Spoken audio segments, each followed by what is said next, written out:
गासै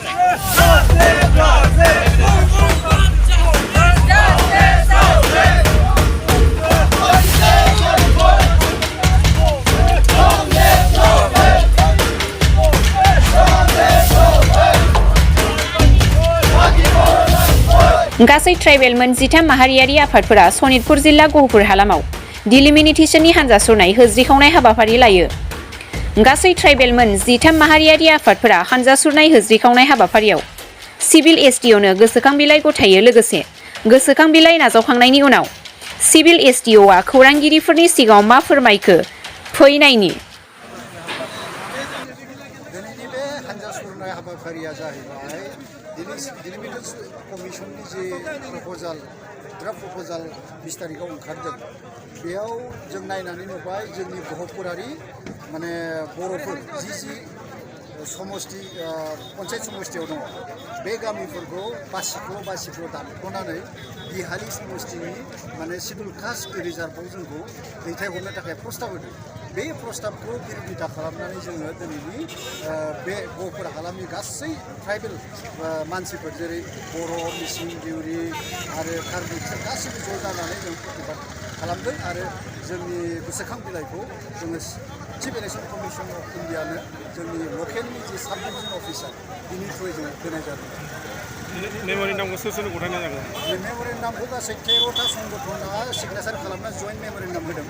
बे जइन्ट मेम'रेन्डामाव गासै एबसुनिफ्राय लानानै बर' साहित्य सभा, TMTK, MMK आरो Karbi student union, Deori student union गासै बर' साहित्य सभा, मिसिं साहित्य सभा गासिबो लोगो नांनानै बयबो जइन्ट सिगनेचार होदों। दा बेया मोनसेल' जे जोंनि बे माने जारिमिनारि गहपुराव जों बर'फ्रा गोदोनिफ्रायनो मिसिंफोरजों ज' जोङो रायजो जाबोदों। जों माने राजनितिक माने सिद्धान्त लाबोदों। जोङो माने इलेक्सनाव जों रायलायो ट्राइबेल हिसाबै गसंथाना थानोब्ला जों मोनसे माने सिमानि गेजेराव थानांगोन।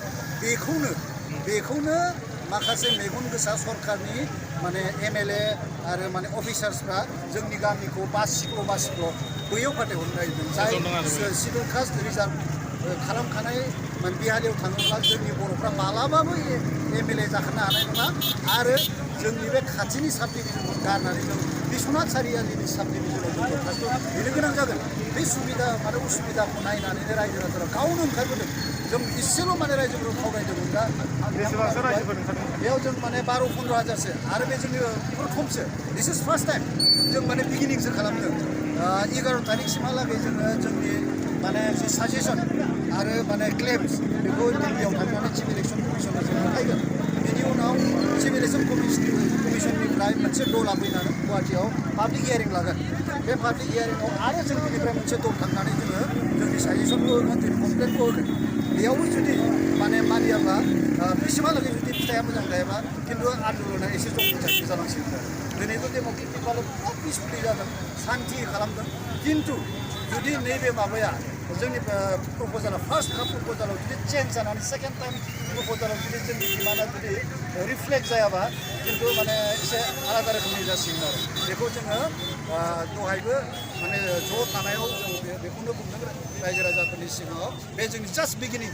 दिनै माने डेम'क्रेटिक जोंनि समस्तिखौ बासायनायनि बर'फ्रा जयै मिसिंफोरजों जयै रायजो जानायनि जे सिद्धान्त बे सिद्धान्तनि संग्रामा दिनै बिगिनिं आरो दिनै जागायजेनबाय।